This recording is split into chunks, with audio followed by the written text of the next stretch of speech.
Yo tout le monde, aujourd'hui on est à Québec, on est au Québec et à Québec, dans la ville de Québec. J'avais envie de faire un petit, comme d'habitude, petite vidéo making of, retour sur mon dernier voyage qui était la Patagonie. Je me suis dit, pourquoi se mettre au final dans un beau décor mais posé et pas bouger. Du coup on se fait un petit vlog tranquillou, je vais vous montrer 2-3 trucs et en même temps je vous parlerai des différents points que j'ai envie d'amener. Ça va pas être ultra technique, c'est simplement des points que j'ai envie d'amener et juste certains aspects qui m'ont soit embêté, soit que j'ai trouvé cool dans ce voyage et je voulais juste en parler. On vient de sortir de cette église qui contient un genre de marché aux livres un peu bizarre, mais très cool. Sophie, est-ce que ça t'a plu? Oui, c'était très cool. Ce commentaire veut tout dire. Allez, je vous montre tout de suite ce petit marché aux livres.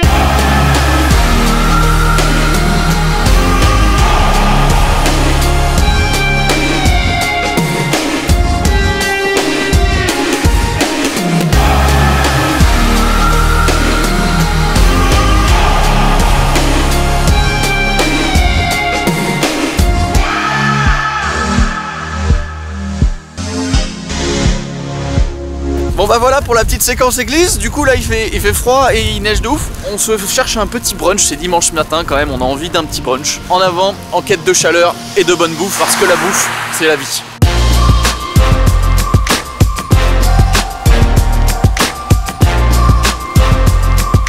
On l'a trouvé, le Hobbit. C'est parti pour la compter.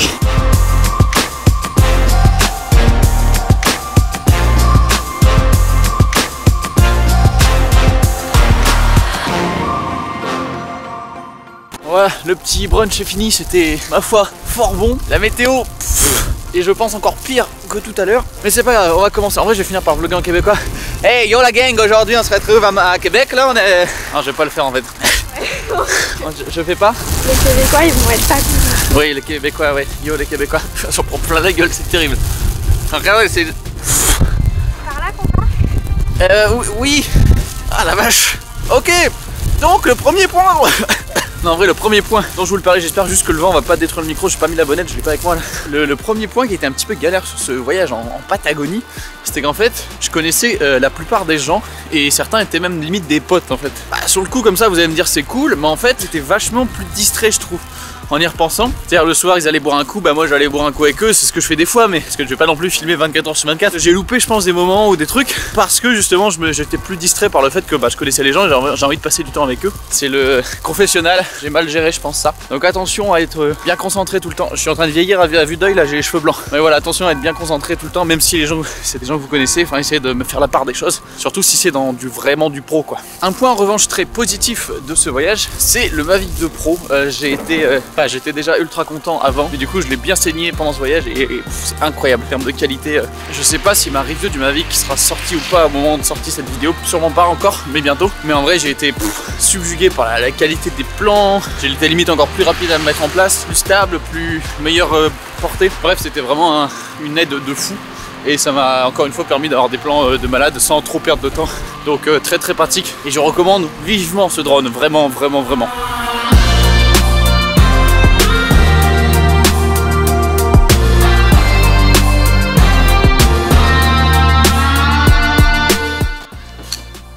Il fait quand même meilleur ici, il y a moins de neige dans la gueule de partout. La petite pause au chaud. Ensuite, en parlant de drone du coup, petit problème qui est arrivé, qui était un petit peu embêtant quand même, c'est que je n'ai pas pu voler au-dessus des parcs nationaux. Et quand je dis parc national, vous allez me dire, bon, ça doit pas être gênant, sauf qu'en fait, tous les trucs les plus beaux, évidemment, sont préservés, donc sont dans des parcs nationaux. Tout ce qui est glacier, il y en a fait 2 glaciers de ouf, j'ai pas pu les survoler, mais du tout. Impossible, pas de décollage, rien du tout, que dalle. La frustration était tellement énorme parce que c'est incroyable, juste des plans vus de top sur un glacier avec toutes les fissures, toutes les...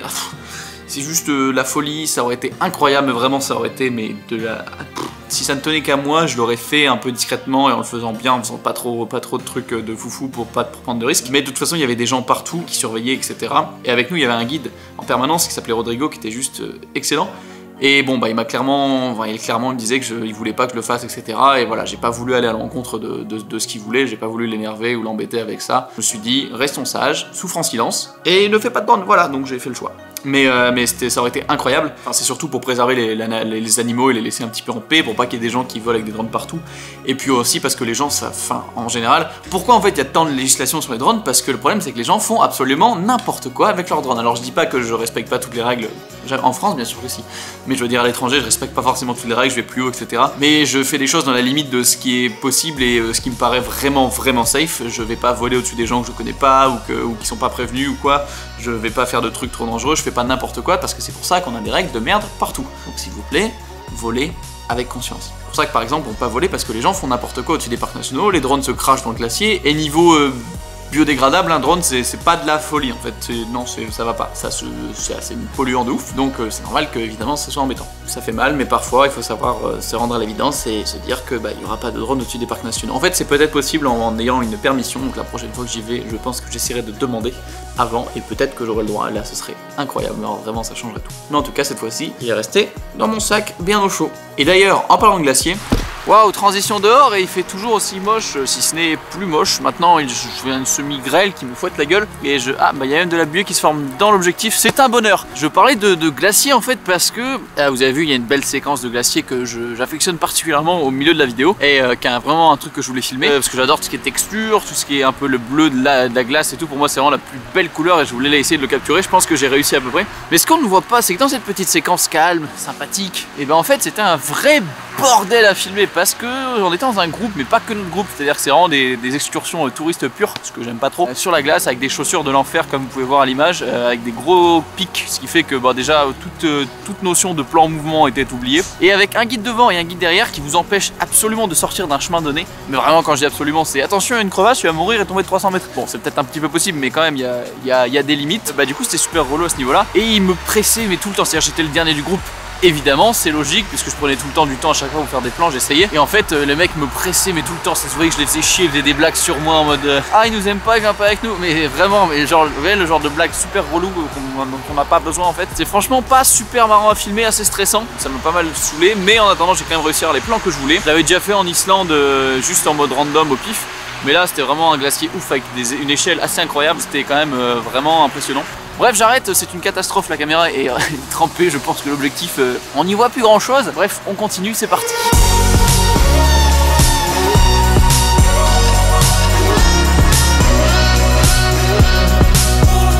Et c'est dans la nuit qu'on se retrouve. En vrai il fait nuit super tôt ici, il fait genre nuit à 4h30, donc du coup voilà. D'ailleurs je viens de remarquer, j'ai un point de buée toujours au centre de l'objectif, du coup c'est toujours flou sur ma tête, c'est nickel. Il est juste à côté du marché de Noël. L'autre détail que je voulais aborder, c'était en fait au niveau du Rhône Ice. J'ai eu le Rhône Ice juste à mon retour du Canada et j'ai enchaîné directement sur la Patagonie, du coup j'ai vraiment pu le tester qu'en Patagonie. Je vais en faire une mini review, pas trop poussée mais un petit peu pour en parler, mais en gros il est très cool, mais certains résultats j'ai été déçu et surtout en fait je l'ai trop utilisé, c'est à dire que je me suis contraint techniquement à l'utiliser. Comme j'avais un nouveau gadget entre guillemets, j'ai voulu trop l'utiliser. Ça m'a permis certaines choses, mais d'un autre côté j'ai loupé certains plans parce que je me forçais à utiliser ce Rhône Ice qui était contraignant en termes de taille, qui était contraignant en termes d'utilisation. Ça m'a plus empêché de faire des choses que permis de faire des choses. Donc voilà, un détail important que je voulais aborder, c'est vraiment d'aller dans la simplicité dans ce genre de tournage et d'être dans l'efficacité plutôt que de se casser le cul avec du matos et tout simplement perdre des plans et des occasions de faire des plans à cause de ce matériel qui au final va plus vous ralentir que vous aider. Faut vraiment essayer d'être au plus efficace et voilà, pas trop se faire ralentir par son propre matériel, c'est vachement important.